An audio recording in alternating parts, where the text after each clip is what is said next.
Hello students, welcome to Victor education. আমি তোমাদের Somnath sir.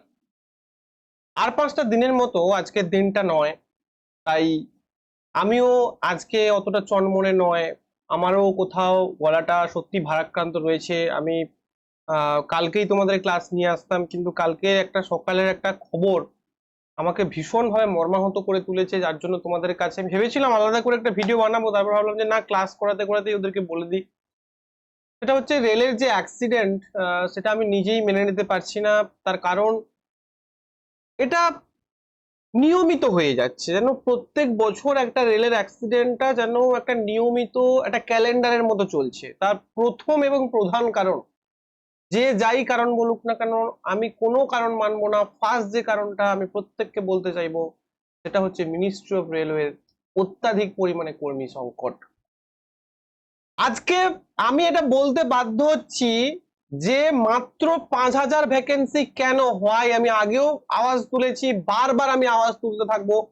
বাংলার বুকে দাঁড়িয়ে আমি কাউকে ভয় পাই না। আমি বারবার তোমাদের জন্য আওয়াজ তুলতে থাকবো যে কেন এত কম ভ্যাকেন্সি, এত নিউজ, এত বারবার বারবার রেলওয়ে মিনিস্ট্রির কাছে পায়ে পড়ে। এই যে এনটিপিসির ক্যালেন্ডার, এই যে এএলপির ক্যালেন্ডার, আমাদের হিন্দি চ্যানেলে যে স্যাররা, সাহিল স্যার, খান স্যার, এরা বারবার রেলওয়ে মিনিস্ট্রি থেকে মিটিং হয়েছে এদের সাথে, এবং বারবার মিটিং এর পর পর লাগাতার আন্দোলনের ফলে কিন্তু এই আজকের ক্যালেন্ডারটা প্রকাশিত হয়েছে। না হলে এই ক্যালেন্ডারটুকুই প্রকাশিত হতো না। আজকে কোয়েলিশন গভর্নমেন্ট, আজকে 400 পার, 300 পার, অনেক রকম আমরা উচ্চবাচ্য কথা শুনেছি। আমি কাউকে এখানে কোনো রাজনীতির কথা আমি আলোচনা করতে চাই না, বাট আমি চাই আমার ছাত্রছাত্রীরা যারা রেলওয়ে অ্যাসপিরেন্ট আছে তাদের সঙ্গে, এবং শুধু রেলওয়ে অ্যাসপিরেন্ট নয়, এখানে এখানে প্রত্যেকটা ভারতবাসীর সুরক্ষা রেল মন্ত্রক দিতে ব্যর্থ আজকে। তাই রেল মন্ত্রককে এটার জবাবদিহি করতেই হবে। আজকে তোমরা বুকে হাত দিয়ে বলো তো, তোমরা করমণ্ডল এক্সপ্রেসের কোন রকম কোনো খবর পেয়েছো? করমণ্ডল এক্সপ্রেসের কি ঘটনা ঘটেছিল তার কিন্তু কোন রকম খবর আমরা পাইনি। তো সেক্ষেত্রে আমাদের সেই দিকে চোখ থাকবে, আমাদের বিদ্রোহ জারি থাকবে, এবং আমি চাইবো যে আগামী দিনে এনটিপিসি এবং টেকনিশিয়ানের ভ্যাকেন্সি অবশ্যই ইনক্রিজ করতে হবে। তার জন্য টুইটার ক্যাম্পেইন বা ইত্যাদি প্রভৃতি যা করার আমরা সেটা করব, আলোচনা চলছে। এবং এনটিপিসির ভ্যাকেন্সি বৃদ্ধি করতে হবে।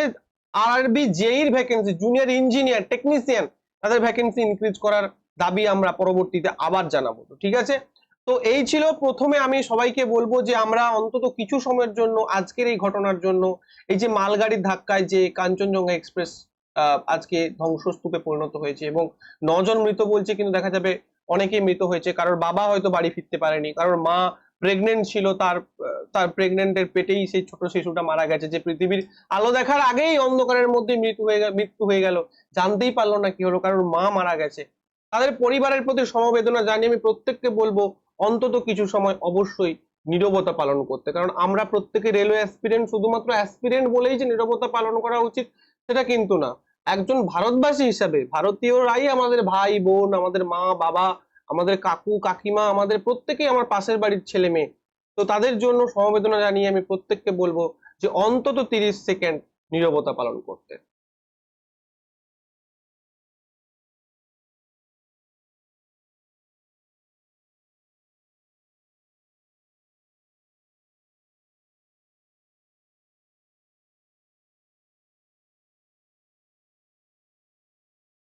চলো শুরু করা যাক আজকের ক্লাস, ঠিক আছে?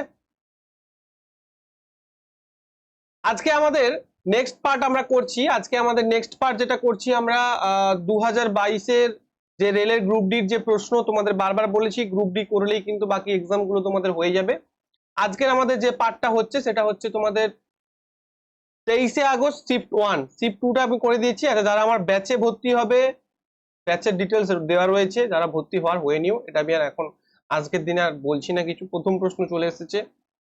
তো প্রথম প্রশ্ন বলছে, প্রদত্ত দ্বিপ্রতিস্থাপন যে বিক্রিয়া, দ্বিপ্রতিস্থাপন মানে কি ডাবল ডিসপ্লেসমেন্ট। ডাবল ডিসপ্লেসমেন্টের ক্ষেত্রে কি হয় না, আমরা জানি যে দুটো কি থাকে, দুটো হচ্ছে কম্পাউন্ড থাকে, এ বি, আর মনে করো সি ডি, দুটো কম্পাউন্ড। সেখান থেকে কি হবে, এটা এখানে ঢুকে যাবে, অর্থাৎ এডি প্লাস সিটা এখানে ঢুকে যাবে, সিবি উৎপন্ন হয়। তোমরা নিশ্চয়ই জানো।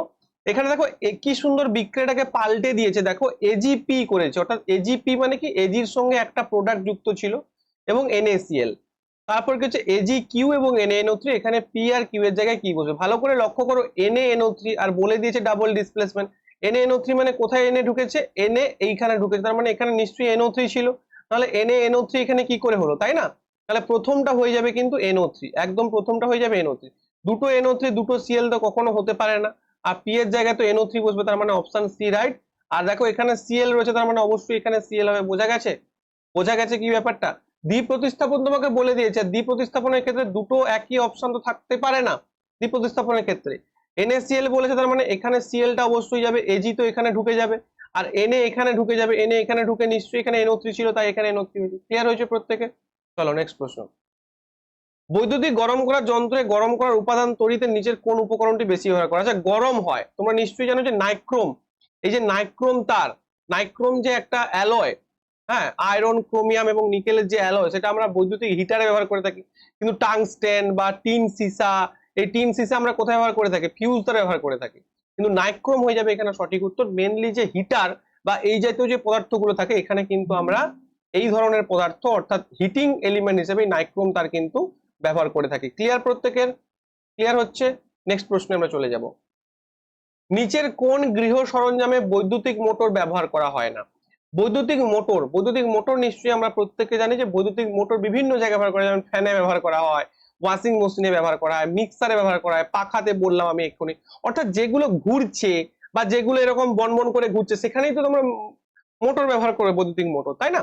তো তুমি দেখো ইস্ত্রিতে কেন বৈদ্যুতিক মোটর ব্যবহার করবে? ইস্ত্রিতে কি করে? হিটিং এফেক্ট তৈরি করা হয়, অর্থাৎ কারেন্টটাকে কাজে লাগিয়ে রেজিস্ট্যান্সটাকে বৃদ্ধি করে, রেজিস্ট্যান্সের সঙ্গে কি হচ্ছে না, হিট টেম্পারেচারের সমানুপাতিক সম্পর্ক। যেখানেই মনে করবে যে হিট উৎপন্ন হচ্ছে কারেন্ট থেকে, সেখানে রেজিস্ট্যান্সটাকে বৃদ্ধি করা হচ্ছে, এবং রেজিস্ট্যান্স বৃদ্ধির মাধ্যমে সেখানে টেম্পারেচারটা উৎপন্ন হচ্ছে। অর্থাৎ তড়িতের তাপীয় ফল সংক্রান্ত যে ঘটনা বলি, সেটার ফলে বৈদ্যুতিক ইস্ত্রি গঠিত হচ্ছে, ইস্ত্রি যেটা। ঠিক আছে, চলো নেক্সট। প্রতিটি 4 ওহমের দুটি রোধের সঙ্গে, মনে করো এইরকম দুটো 4 ওহমের রোধ আছে, এবং সেই 4 ওহমের দুটো রোধের সঙ্গে কি হচ্ছে, 5 ভোল্টের ব্যাটারি সমান্তরাল ভাবে যুক্ত বলে দিয়েছে। তার মানে এটাও 4 ওহম, এটাও 4 ওহম। তাহলে যদি এরকম সমান্তরাল ভাবে যুক্ত থাকে, তাহলে সার্কিটের মোট কারেন্ট কত বলেছে? তাহলে সার্কিটের মোট কারেন্ট আমরা কি করে পাবো? না, আমরা প্রথমে এইটাকে তুল্য রোধ বের করে নেবো। তাহলে তুল্য রোধ কি হয় না, 1/r কি হবে না, r parallel is equal to 1/4 plus হচ্ছে 1/4, যেহেতু প্যারালাল কানেক্টেড রয়েছে। তাহলে 4 বসালাম আর এখানে 2 বসালাম, তাহলে r প্যারালাল ইকুয়াল টু কি বলতে পারি? 4/2, অর্থাৎ 2 ওহম আমরা বলতে পারি। ক্লিয়ার? তাহলে সার্কিটে মোট কারেন্ট কত হবে? v ইকুয়াল টু IR, তাহলে I ইকুয়াল টু কি হবে? v/r। তাহলে v কত? v হচ্ছে দেখো 5, তার মানে 5/2, অর্থাৎ আমরা বলতে পারি 2 2 4, মানে 2 5 10, অর্থাৎ 2.5 অ্যাম্পিয়ার আমরা বলতে পারি। তাহলে 2.5 অ্যাম্পিয়ারে হয়ে যাবে এখানটা সঠিক উত্তর। আশা করি প্রত্যেকে এগুলো বুঝতে পারছো। এগুলো বহুবার করিয়েছি আমি তোমাদের। আজকে পার্ট 15 হচ্ছে তোমাদের 15 নম্বর পার্টে আমরা ছোট্ট ছোট্ট আস্তে আস্তে করে পৌঁছে গেছি, তো সেগুলো তোমরা বুঝতে পারবে। নেক্সট প্রশ্ন দেখো, খুবই সহজ প্রশ্ন। আজকে শিফটটা একটু তুলনামূলক সহজ রয়েছে, কিন্তু তবুও কিছু কিছু কিছু কনসেপচুয়াল, ভেরি মাচ কনসেপচুয়াল প্রশ্ন রয়েছে, তাই প্রথম থেকে শেষ পর্যন্ত ভালো করে দেখবে। বিবৃতিগুলো কি বলছে? বিবৃতি মানে বলছে আধুনিক পর্যায় সারণীতে 18টি উলম্ব কলাম রয়েছে, যা গ্রুপ হিসাবে পরিচিত। পরবর্তী বিবৃতি বলছে আধুনিক পর্যায় সারণীতে 7টি আনুভূমিক সারি রয়েছে, যা পর্যায় নামে পরিচিত। আচ্ছা, আমরা যে উলম্ব গ্রুপ, অর্থাৎ এই রকম যে গ্রুপগুলো থাকে 1 2, এগুলোকে কি বলি? এগুলোকে আমরা বলি গ্রুপ বলা হয়, এগুলোকে গ্রুপ বলি। আর এইভাবে যেগুলো থাকে বাম থেকে ডান দিকে, সেগুলোকে আমরা কি বলি? পর্যায় বলি। তোমরা নিশ্চয়ই জানো যে আধুনিক পর্যায় সারণীতে, যেটা কার পর্যায় সারণী? আধুনিক মোজলের যেটা পর্যায় সারণী বা মোজলের পিরিয়ডিক টেবিল, যেটা অ্যাটমিক নাম্বারের উপর ভিত্তি করে একমাত্র পিরিয়ডিক টেবিল হচ্ছে, সেখানে 18টা কি রয়েছে? 18টা গ্রুপ রয়েছে, আর 7টা পিরিয়ডস রয়েছে বা 7টা পর্যায় রয়েছে। তার মানে আমাদের তো সেটাই বলেছে দুটো স্টেটমেন্টে, অর্থাৎ প্রথম স্টেটমেন্টটাও কারেক্ট এবং দ্বিতীয় স্টেটমেন্টটাও কারেক্ট, অর্থাৎ বিবৃতি 1 উভয় বক্তব্যই সঠিক। Option A will be your right answer. কিন্তু যদি এটা মেন্ডেলিফের পর্যায় সারণী বলতো, তখন কি হতো? তখন কিন্তু মেন্ডেলিফের পর্যায় সারণীতে কিন্তু 8টা গ্রুপ ছিল, 8টা গ্রুপ ছিল এবং 7টা পর্যায় ছিল। 7টা পর্যায় কিন্তু উভয় পর্যায় সারণীতেই ছিল, কিন্তু 8টা গ্রুপ ছিল মেন্ডেলিফের পর্যায় সারণীতে, আর 18টা গ্রুপ হচ্ছে আমাদের মোজলের পর্যায় সারণীতে। ক্লিয়ার হয়েছে প্রত্যেকে? চলো নেক্সট। মটর গাছের উপর মেন্ডেলের কাজের কিছু উপসংহার নিচে দেওয়া হলো। মটর গাছের উপর যখন মেন্ডেল কাজ করেছিলেন F1 জন্য এবং F2 জন্য, তার কিছু কাজ, মানে তার কিছু উপসংহার দেওয়া হয়েছে, কনক্লুশন দেওয়া রয়েছে। ভুল উপসংহারটা তোমাকে নির্বাচন করতে হবে। ঠিক আছে, কি বলেছে? জিনগুলি স্বতন্ত্র একক হিসেবে উত্তরাধিকার সূত্রে প্রাপ্ত। একদম ঠিক। স্বতন্ত্র মানে কি? একটা ইন্ডিপেন্ডেন্ট ক্যারেক্টার থাকবে এবং উত্তরাধিকার সূত্রেই তো প্রাপ্ত হবে, অর্থাৎ বাবা মা মনে করো বাবা মা, ওটা যদিও প্ল্যান্টের ক্ষেত্রে বলছে, মনে করো F1 জন্মতে যারা প্যারেন্ট ছিল, আমি বাবা মা বলেই লিখছি, বাবা মা থেকে যখন সন্তান সৃষ্টি হবে বা সন্ততি সৃষ্টি হবে, ছেলে বা মেয়ে, তখন কি হবে, তাদের দেহ থেকে জিনটা আসবে, তার মানে এটা ঠিক রয়েছে। গ্যামেট গঠনের সময় জিনের বিভাজন ঘটে, একদম ঠিক। গ্যামেট মাতৃকোষে কি হবে না, জিনের কি হবে, বিভাজন ঘটবে। ঠিক আছে, জিনের বিভাজন ঘটবে, একদম ঠিক। প্রতিটি গ্যামেটে একই জিনের দুটি কপি থাকে, একদম না, প্রতিটি গ্যামেটে কিন্তু ভিন্ন ভিন্ন জিন থাকে। ঠিক আছে, তাহলে এইটা হয়ে যাবে তোমার ভুল, জিন জোড়ায় আসে, এটাও কিন্তু ঠিক রয়েছে, জিন জোড়াতেই আসে, কিন্তু প্রতিটি গ্যামেটে একই জিনের দুটি কপি থাকে, এটা হয়ে যাবে সঠিক অপশন, কারণ এটা ভুল স্টেটমেন্ট। জন্ম নিয়ন্ত্রণের জন্য দেখো, জন্ম নিয়ন্ত্রণ সংক্রান্ত কিন্তু প্রচুর প্রশ্ন তোমাদের এসছে। প্রথম যে শিফট গুলো নিয়েছিলাম সেখানে তোমাদের কপার টি সেল সংক্রান্ত একটা প্রশ্ন এসছে, যে কপার টি সেলের কাজটা আসলে কি, কন্ডোমের ব্যবহার সম্পর্কিত এসছে। তার মানে আমি তোমাদের বলছি মেল রিপ্রোডাক্টিভ সিস্টেম এবং ফিমেল রিপ্রোডাক্টিভ সিস্টেম, এই দুটো যদি তোমরা পড়ে যাও, vas deferens, penis, vagina, cervix, তারপরে তোমাদের হচ্ছে যে ফ্যালোপিয়ান টিউব ইত্যাদি প্রভৃতি যে অংশগুলো রয়েছে, এগুলো একটু ভালো করে পড়ে নেবে। তো তারপরে যেন প্রশ্ন দিয়েছে, জন্ম নিয়ন্ত্রণের জন্য ব্যবহৃত ওরাল পিল, এই ওরাল পিল কখন খাওয়া হয়, যখন অবাঞ্ছিত যে গর্ভ যে চলে আসাটা বা জাইগোট সৃষ্টিটাকে যখন রোধ করা হয় আফটার ইন্টারকোর্স, তখন সেটা কি করে না, জন্ম নিয়ন্ত্রণ পিল খাওয়া হয় বা ওরাল পিল খাওয়া, যেমন সহেলি ওরাল পিল, এখন তো অনেক ওরাল পিল বেরিয়ে গেছে। এটা কি করে, শরীরের হরমোনের ভারসাম্য পরিবর্তন করে, ইস্ট্রোজেন এবং প্রোজেস্টেরন হরমোন কি করে না, বৃদ্ধি করে দেয়। তো এগুলো কিভাবে গর্ভাবস্থা রোধ করে, মানে এর এফেক্টটা কিভাবে তৈরি হয় যাতে জাইগোট সৃষ্টি হয় না বা নিষেক হয় না, ফার্টিলাইজেশন হয় না, সেটা কি হয় না, জরায়ুর আস্তরণ ভেঙে যায়, একদম ভুল কথা। ডিম্বাণু নিঃসরণ হয় কিন্তু নিষুক্ত হয় না, একদম ভুল কথা। ডিম্বাণু গঠন হয় না, একদম ভুল কথা। ডিম্বাণু নিঃসরণ হয় না এবং নিষিক্ত হয় না, এইটা হচ্ছে সঠিক কথা। অর্থাৎ ডিম্বাণুকে নিষিক্ত হতে দেয় না, সরি, ডিম্বাণুকে নিষিক্ত হতে তো দেয় না এবং ডিম্বাণুকে নিঃসরণ হতে দেয় না। কারণ ডিম্বাণু নিঃসরণ যে দুটো হরমোন নিয়ন্ত্রণ করে, সেটা হচ্ছে ইস্ট্রোজেন এবং প্রোজেস্টেরন, সেই দুটো হরমোনের ওপরে কি করে না, ওরাল পিল কাজ করে। ঠিক আছে, তো সেটাকেই আমি বলছি ডিম্বাণু নিঃসরণ হতে দেয় না। কিন্তু যদি কপার টি ব্যবহার করা হয়, যেটা আমাদের সার্ভিক্সে স্থাপন করা হয় মেয়েদের, কপার টি এরকম দেখতে, সেটা একটা কি করে, কেমিক্যাল ক্ষরণ করে, যেটা কি করে, ফ্যাগোসাইটোসিস বাড়িয়ে দেয়।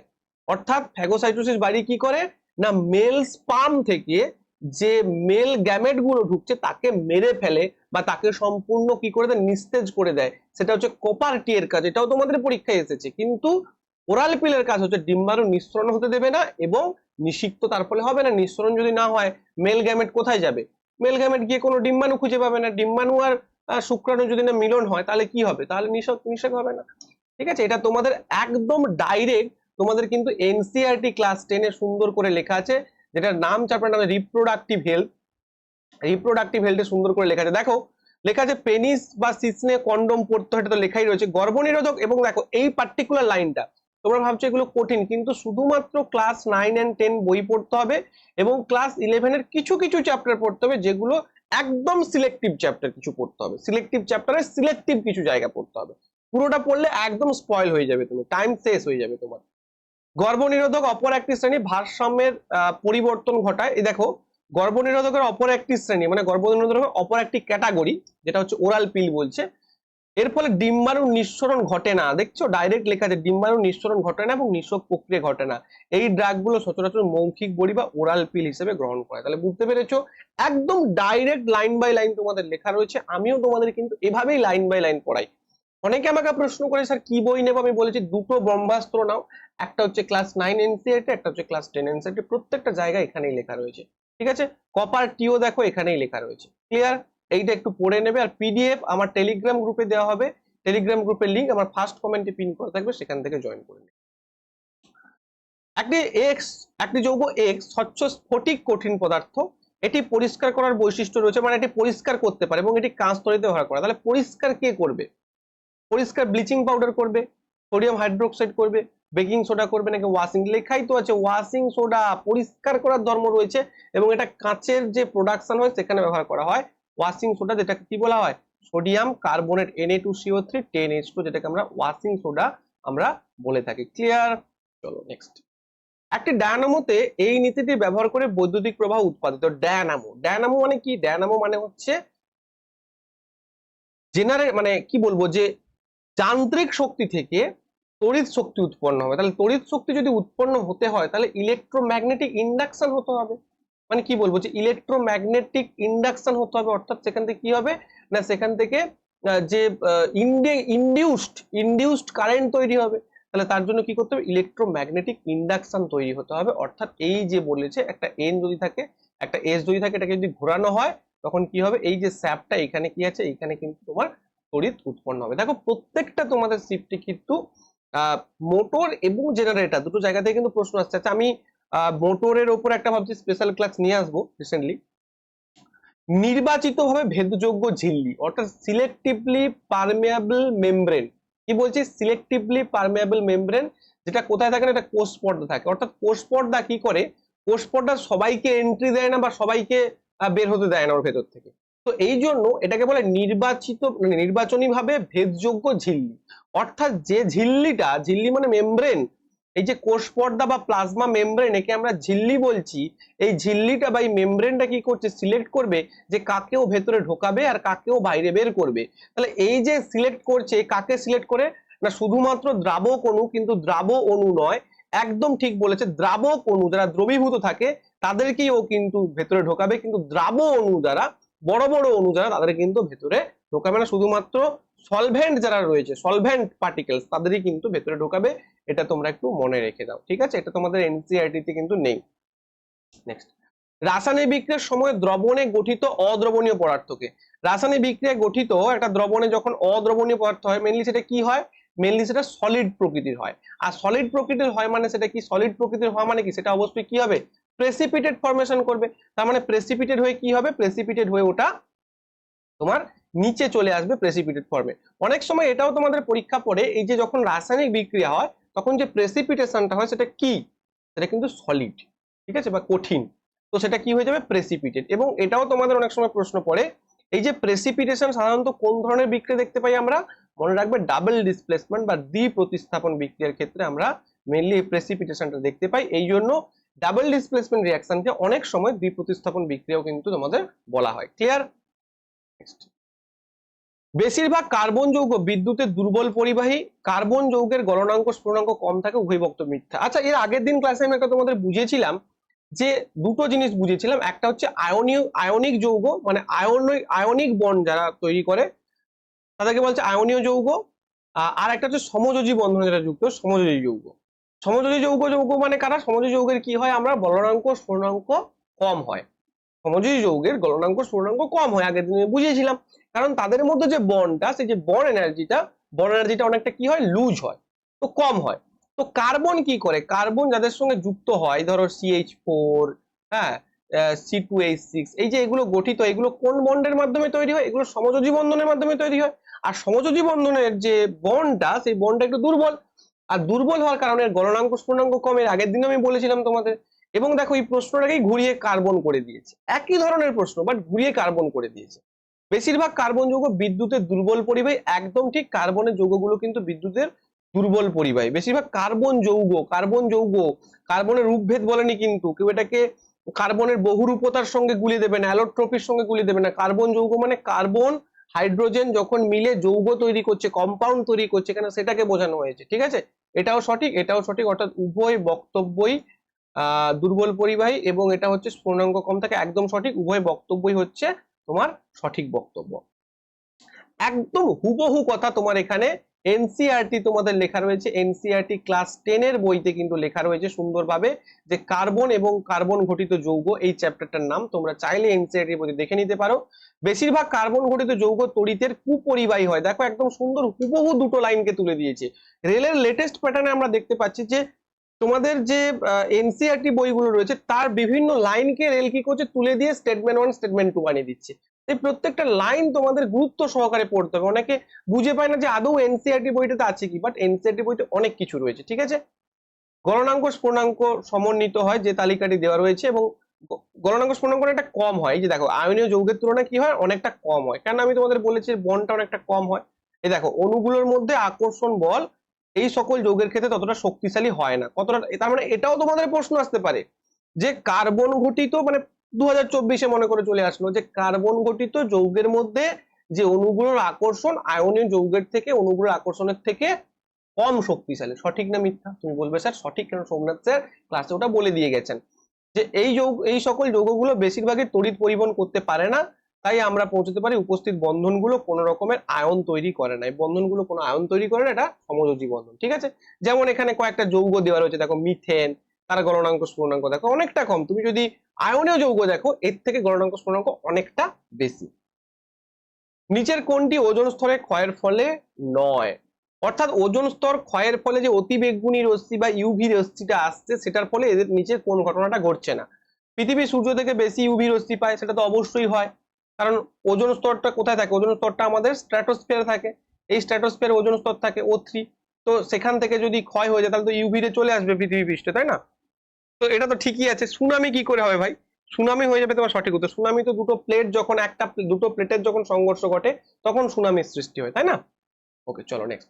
গাছপালার পরিবহনের কিছু বৈশিষ্ট্য নিচে উল্লেখ করা হয়েছে। গাছপালার যে পরিবহন হয়, ট্রান্সপোর্ট হয়, ওয়াটার ট্রান্সপোর্ট হয়, ফুড ট্রান্সপোর্ট হয়, ইত্যাদি প্রভৃতির ক্ষেত্রে কিছু বৈশিষ্ট্য দেওয়া রয়েছে, তার মধ্যে ভুলটা তোমাকে বেছে নিতে হবে। ভেসেল এবং ট্রাকিড গুলি মৃত কোষ, একদম সঠিক রয়েছে। সিভ টিউব গুলি জীবিত, একদম সঠিক রয়েছে। সিভ টিউব গুলি জীবিত, যেটা ফ্লোয়েমে থাকছে, আর ভেসেল এবং ট্রাকিড গুলি কিন্তু মৃত কোষ। জল এবং খাদ্য উভয় চলাচল দ্বিমুখী, আচ্ছা এটা পরে আসছি। তারপরে এগুলো দেখো, জাইলেম পানি পরিবহন করে, মানে জল পরিবহন করে, এবং ফ্লোয়েম খাদ্য পরিবহন করে, একদম সঠিক রয়েছে। জল পরিবহন সহজ শারীরিক শক্তি দ্বারা হয়, খাদ্য পরিবহনে শক্তি প্রয়োজন, এটাও সঠিক রয়েছে। খাদ্য পরিবহনে কিছু কিছু ক্ষেত্রে কিন্তু শক্তি প্রয়োজন হয়, বাট জল ক্ষেত্রে কিন্তু শক্তি প্রয়োজন, বাট এই জায়গাটা দেখো, জল এবং খাদ্য উভয় চলাচল দ্বিমুখী। তুমি বলে স্যার কি করে হবে? দেখো, জাইলেমের ক্ষেত্রে দেখো, জাইলেমের ক্ষেত্রে আমি বারবার বলেছিলাম, জাইলেমের ক্ষেত্রে ওয়ান ওয়ে আমরা কিন্তু ট্রান্সপোর্টেশন দেখতে পাই। তোমাদের কতবার এটা বুঝিয়েছি, তোমরা মনে করো যে জাইলেমের ক্ষেত্রে ওয়ান ওয়ে আমরা ট্রান্সপোর্ট দেখতে পাই, কিন্তু ফ্লোয়েমের ক্ষেত্রে কি হয় না, নিচ থেকে উপর দিকে যায়, আবার উপর থেকেও নিচের দিকে আসে। ঠিক আছে, অর্থাৎ টু ওয়ে আমরা কিন্তু ফ্লো দেখতে পাই। কিন্তু এখানে কি লেখা আছে দেখো, জল এবং খাদ্য উভয় দ্বিমুখী চলাচল করে। আমরা তো জাইলেম দিয়ে তো জল যায়, জলটা কিন্তু শুধুমাত্র এক মুখেই যায়, কিন্তু খাদ্যটা দ্বিমুখে চলাচল করে। অর্থাৎ এই প্রশ্নটাকেই তোমাদের যদি ঘুরিয়ে দিয়ে দেয় যে জাইলেম এবং ফ্লোয়েমে খাদ্য দ্বিমুখে চলাচল করে, মানে জল এবং খাদ্য দ্বিমুখে চলাচল করে, উত্তর হচ্ছে ফলস, মানে স্টেটমেন্টটা ভুল। তার কারণ হচ্ছে জাইলেমে কিন্তু একমুখী যায়, বাট ফ্লোয়েমে দ্বিমুখী যায়। ঠিক আছে, ক্লিয়ার? কিডনি মানুষের মল ত্যাগ এবং অসমো রেগুলেশন, এই টার্মটার সঙ্গে তোমরা অনেকে অত পরিচিত নয়, বোঝাচ্ছি কি, একটি অঙ্গ কিডনি দ্বারা কোন দুটি পদার্থের নিয়ন্ত্রণ করে? আচ্ছা, অসমো রেগুলেশন মানে কি বলতো? অসমো রেগুলেশন মানে, লিখে নাও খাতায়, বারবার বলছি, কেউ বলবে না, কোথাও পাবে না, আমি পড়িয়ে পড়িয়ে এতটাই পড়িয়েছি যে রেলওয়ে বিগত ছাত্রছাত্রীদের এগুলো আমার কাছে জলের মতো হয়ে আছে। বারবার আমার যারা স্টুডেন্ট বারবার ফোন করতে থাকে, আমি যেখানে কাজে থাকি না কেন, অফিসে বা যেখানে থাকি না কেন, ফোন করতে থাকে, তখন বলতে স্যার আপনি এগুলো বলেন কি করে? আমি বলি ভাই, আমি এখনো পর্যন্ত টেক্সট বুকে মক টেস্ট দিই, টিল নাও। এই যে তোমাদের জন্য যেগুলো বানাই, আমি নিজে আগে বসে মক টেস্ট দিই। ঠিক আছে, তারপর কিন্তু এগুলো ক্লাসগুলো করি। তো যাই হোক, বাদ দাও সেসব কথা, তোমরাও এরকম করো, মক টেস্ট দিয়ে থাকবে সারাক্ষণ, বসে বসে হাতে ফোন আছে, একটা মক টেস্ট চট করে দিয়ে দাও টেক্সট বুকে সাবস্ক্রিপশন নিয়ে। ঠিক আছে, কিডনি দ্বারা দুটি পদার্থের নিয়ন্ত্রণ। আচ্ছা, অসমো রেগুলেশন মানে হচ্ছে এই যে কিডনি আমাদের দেহে কি করে সল্ট এবং ওয়াটার ব্যালেন্স মেনটেন করে। তুমি বলো স্যার কি করে? মনে করো তুমি একদিন কম জল খেলে, তো তুমি যখনই কম জল খেলে, ভালো করে বুঝবে, আমাদের ব্রেন থেকে এই একটা হরমোন খরিত হয়, এডিএইচ হরমোন। আমাদের ব্রেন থেকে একটা হরমোন খরিত, তার নাম এডিএইচ হরমোন। এই এডিএইচ হরমোনটা কি করে জানো তো? এই যে একটা নেফ্রন, এটা মনে করো একটা নেফ্রন, এই নেফ্রনের এই যে হেনলির লুপে এই এডিএইচ হরমোনটা কি করে, রসের পুনঃশোষণে সাহায্য করে। অর্থাৎ যে জলটা ও বের করে দিচ্ছে ছেঁকে, তাকে আবার রিঅ্যাবজর্পশন করছে। তাহলে যখনই তুমি, যেদিন তুমি জল কম খাচ্ছ, তুমি কোথাও ট্রাভেল করছো, ফলে পর্যাপ্ত পরিমাণ জল পাচ্ছ না, তুমি জল কম খাচ্ছ, তোমার মনে হয় যে বাড়িতে আমি এত ঘন ঘন ইউরিন ত্যাগ করি, অথচ যখন যাচ্ছি তখন এত কম ইউরিন হচ্ছে কেন? কারণ তুমি যখনই জল কম খাচ্ছ, তখনই কি হচ্ছে, তোমার ব্রেন এডিএইচ হরমোন কম ক্ষরণ, সরি, এডিএইচ হরমোন বেশি ক্ষরণ করছে। জল কম খেলে এডিএইচ হরমোন বেশি ক্ষরণ হচ্ছে, আর যখনই বেশি ক্ষরণ হচ্ছে তখনই কি হচ্ছে, এই জায়গাটার রিঅ্যাবজর্পশনটা কিন্তু তখন কি হচ্ছে, রিঅ্যাবজর্পশনটা বেশি হচ্ছে, যার ফলে তোমার বডির মধ্যে জলের যোগানটা বেশি আসছে, কিন্তু তোমার যে ইউরিনটা বেশি তৈরি হচ্ছে না। যদি রিঅ্যাবজর্পশন বেশি হয়, তাহলে তো তোমার ওই যে জলটা তোমার তো বডিতে চলে গেল, ইউরিন তো তৈরি হচ্ছে না বেশি। কিন্তু তুমি যদি জল বেশি খাও, তাহলে কি হবে, তোমার ব্রেন কি করবে, এডিএইচ হরমোন কম ক্ষরণ করবে। এডিএইচ হরমোন কম ক্ষরণ করবে, কম ক্ষরণ করার ফলে কি হবে, তোমার রিঅ্যাবজর্পশনটা কম হবে, আর প্রচুর পরিমাণ হাই ভলিউম একটা ইউরিন তৈরি হবে। ঠিক আছে, তো সেক্ষেত্রে তোমার ইউরিনটা বেশি ত্যাগ হবে। তাহলে বুঝতে পারছো, যেদিন জল কম খাও, তার মানে দেখো, যদি আমাদের ইউরিনের পরিমাণ একই থাকতো, রেগুলেট না হতো, তখন কি হতো, তুমি কম জল খেলে পুরো জল বেরিয়ে যেত, তোমার বডি ডিহাইড্রেট হয়ে যেত। সেটা কি হয়? আমরা অনেক সময় কম জল খেলেও তো বডি হাইড্রেটেড থাকে, কেন না, কারণ এই অসমো রেগুলেশনের জন্য, যেটা কিডনির একটা মেন ফাংশন। অর্থাৎ কি করে না, জল এবং লবণের ভারসাম্য ও বজায় রাখে। ক্লিয়ার হয়েছে? ক্লিয়ার। এখানে আমি যে তোমাকে রিঅ্যাবজর্পশন বললাম, শুধু জল নয়, জলের সাথে কিছু কিছু সল্টও কিন্তু এরা রিঅ্যাবজর্পশন করতে সাহায্য করে এই এডিএইচ হরমোনের ক্ষরণের ফলে। ঠিক আছে, এখানে যেটা আমি বললাম ওখানটা সেটাই এখানে দেখানো রয়েছে। নেক্সট দেখো, নিচের কোনটি প্রোটিন বিভাজনকারী এনজাইম? প্রোটিন বিভাজনকারী এনজাইমকে কি বলা হয় বলতো? Proteolytic enzyme. তোমরা নিশ্চয়ই জানো যে আমাদের প্রোটিনের পরিপাক কোথায় শুরু হয় না, স্টমাক থেকে আমাদের প্রোটিনের পরিপাক শুরু হয়ে যায়। তাহলে স্টমাকে কি থাকে? পেপসিন, তার মানে পেপসিন হয়ে যাবে এখানে সঠিক উত্তর। লাইপেজ কিসের উপর কাজ করে? ফ্যাটের উপর কাজ করে। অ্যামাইলেজ কিসের উপর কাজ করে? অ্যামাইলেজ আমাদের কার্বোহাইড্রেটের উপর কাজ করে। আর প্যাটাইলিন কি করে? প্যাটাইলিনও কার্বোহাইড্রেটের কাজ করে। অ্যামাইলেজ এবং প্যাটাইলিন কোথায় থাকে? অ্যামাইলেজ দু প্রকার হয়, একটা স্যালিভারি অ্যামাইলেজ, যেটা তোমার স্যালাইভাতে থাকে, প্যাটাইলিন তোমার স্যালাইভাতে থাকে, এবং আর একটা হচ্ছে প্যানক্রিয়াটিক অ্যামাইলেজ, যেটা প্যানক্রিয়াস থেকে বা অগ্নাশয় থেকে উৎপন্ন, সেটা তোমাদের স্মল ইন্টেস্টাইনে যায়। ক্লিয়ার? তাহলে এবং যদি এখানে ঘুরিয়ে প্রশ্ন করা হয় যে সব থেকে কমপ্লিট ডাইজেশন কোথায় হয়, সেটা কিন্তু স্টমাকের মধ্যে, এই সরি, স্মল ইন্টেস্টাইনের মধ্যে হয়, বা যেটাকে আমরা ক্ষুদ্রান্ত বলছি। ক্লিয়ার? আচ্ছা, এইখানে তোমার সুন্দর করে একটা লিস্ট দিয়ে দিয়েছি, এই লিস্টটা বাড়িতে বসে দেখবে, পিডিএফটা টেলিগ্রাম গ্রুপে দেবো, সেখান থেকে ডাউনলোড করে দেখে নেবে। ঠিক আছে, নেক্সট। আবার লেন্সের একটা অঙ্ক চলে এসছে। অবতল লেন্স থেকে 30 সেন্টিমিটার দূরে রাখা একটি বস্তু লেন্স থেকে 10 সেন্টিমিটার দূরত্বে একটি ভার্চুয়াল খাড়া চিত্র তৈরি করে লেন্স দ্বারা উৎপাদিত বিবর্ধন করে। হোমওয়ার্ক দেবো? এটা হোমওয়ার্ক করবে না? এটা করিয়ে দিই তোমাদের আজকে, হোমওয়ার্ক দেবো না, তোমরা তো হোমওয়ার্ক জমা দাও না, করিয়ে দিই তোমাদের। এটা বোঝো, ভালো করে বোঝো। আচ্ছা, প্রথম কথা হচ্ছে অবতল লেন্সে কি গঠিত হয় না, অবতল লেন্সে বস্তু এদিকে গঠিত হবে, মানে বস্তু এদিকে রাখা হবে, এবং তার যে প্রতিবিম্বটা, সেই প্রতিবিম্বটাও সেম সাইডেই গঠিত হয়। তাহলে ক্ষেত্রে আমরা বলবো যে ইউটাও নেগেটিভ হয় এবং ভিটাও কি হয়? নেগেটিভ হয়। ক্লিয়ার? ভিটাও নেগেটিভ হয়। আচ্ছা, আমরা ম্যাগনিফিকেশন ইকুয়াল টু কি জানি? ম্যাগনিফিকেশন ইকুয়াল টু জানি ভি বাই ইউ। তাহলে ভির কত? ভির মান কত দিয়েছে? ভি হচ্ছে লেন্স থেকে 10 সেন্টিমিটার দূরে একটি ভার্চুয়াল খাড়া চিত্র তৈরি। ভার্চুয়াল, দেখো ভার্চুয়াল লেখা রয়েছে, ভার্চুয়াল মানে কি? এই দিকটাতে হবে, সেম সাইডে হবে। আর যদি ভার্চুয়াল না হতো, ভার্চুয়াল মানে হচ্ছে অসৎ প্রতিবিম্ব, ঠিক আছে, যদি সৎ প্রতিবিম্ব হতো তখন এই দিকটা হতো না। কিন্তু অবতল যে লেন্স, সেই লেন্সের ক্ষেত্রে কি আমরা দেখবো যে এদিকটা তৈরি হয় না, সেটা উত্তল লেন্সের ক্ষেত্রে কেবলমাত্র বিপরীত দিকে তৈরি হয়। ক্লিয়ার? একটা মাত্র কন্ডিশন ছাড়া। তো ভি বাই ইউ যদি ভি এর জায়গায় আমি বসাই, ভি এর জায়গায় কত বসাবো? ভি এর জায়গায় 10 বসাই, এবং আর ইউ এর জায়গায় যদি 30 বসাই, তাহলে কত হবে? 10 3 30। তাহলে এম ইকুয়াল টু কত হয়ে যাবে? এম ইকুয়াল টু হয়ে যাবে 1/3। অবশ্যই প্লাস হয়ে যাবে, কেন? আমি তোমাদের আগেও বহুবার বলেছি, এম যদি মাইনাস হয় তবে ওটা কি হচ্ছে? তবে ওটা কিন্তু সৎ প্রতিবিম্ব হবে। আর এম ইকুয়াল টু যদি পজিটিভ হয় তবেই ওটা কিন্তু অসৎ প্রতিবিম্ব। অসৎ প্রতিবিম্ব বা ভার্চুয়াল ইমেজ তৈরি হবে। দেখো এক্ষেত্রে কি হবে না, রিয়েল ইমেজ বা সৎ প্রতিবিম্ব গঠিত হবে যদি এম ইকুয়াল টু নেগেটিভ হয়। এখানে এম ইকুয়াল টু পজিটিভ, কারণ ইউ হচ্ছে নেগেটিভ এবং হচ্ছে ভিও নেগেটিভ। নেগেটিভ নেগেটিভ এলিমিনেট হয়ে যাবে, মাইনাস, এখানে মাইনাস কেটে যাবে, মাইনাস মাইনাস কেটে গেলে কি হবে? শুধু 1/3। আরো একরকমের তুমি মনে রাখতে পারো, যদি অ্যান্সার যে তোমার ঠিক আসছে কিনা বুঝতে যাও, মনে রাখবে যেহেতু ভার্চুয়াল বলে দিয়েছে, এমটা কিন্তু বারবার বলছি, এগুলো কতবার বলেছি আমি, এমটা কিন্তু কি হয়ে যাবে? ভার্চুয়াল বলে দেওয়ার সাথে সাথেই এমটা তোমার হয়ে যাবে পজিটিভ। তাহলে 1/3 হয়ে যাবে রাইট অ্যান্সার। নেক্সট, PQRS হলো, দেখো খুব সুন্দর একটা প্রশ্ন, কিন্তু এই প্রশ্নটা আমি আগেও তোমাদের করিয়েছি ডায়াগ্রাম ভিত্তিক প্রশ্নে, আবারও করাচ্ছি। দেখো PQRS একটি অবতল আয়নার পৃষ্ঠে 4টা বিন্দু দেওয়া রয়েছে। তো এই যে PQRS, সেখান থেকে যদি R1 R2 R3 যথাক্রমে PQRS বিন্দুর বক্রতা কেন্দ্র দূরত্ব হয়, অর্থাৎ এখান থেকে কি হচ্ছে না, এখান থেকে R1 R2 R3 এবং R4 এরকম করে রাখা হয়েছে, R1 R2 R3 এবং R4। অ্যাকচুয়ালি এগুলো কি বলতো? লেন্সের বক্রতা কেন্দ্র, সরি দর্পণ বা লেন্স যাই বলো, দর্পণের মানে দর্পণের ক্ষেত্রে বলছি, দর্পণের বক্রতা কেন্দ্র থেকে, এই যদি একটা দর্পণ হয়, এই এখান থেকে তো ভেঙে নেওয়া হয়েছে, তাহলে এখান থেকে কেন্দ্র, এটা কেন্দ্র, এখান থেকে তুমি পরিধি পর্যন্ত যতগুলোই আঁকো না কেন, সেগুলো কি কেন্দ্র থেকে পরিধি পর্যন্ত সংযোগকারী সরলটাকে কি বলা হয়?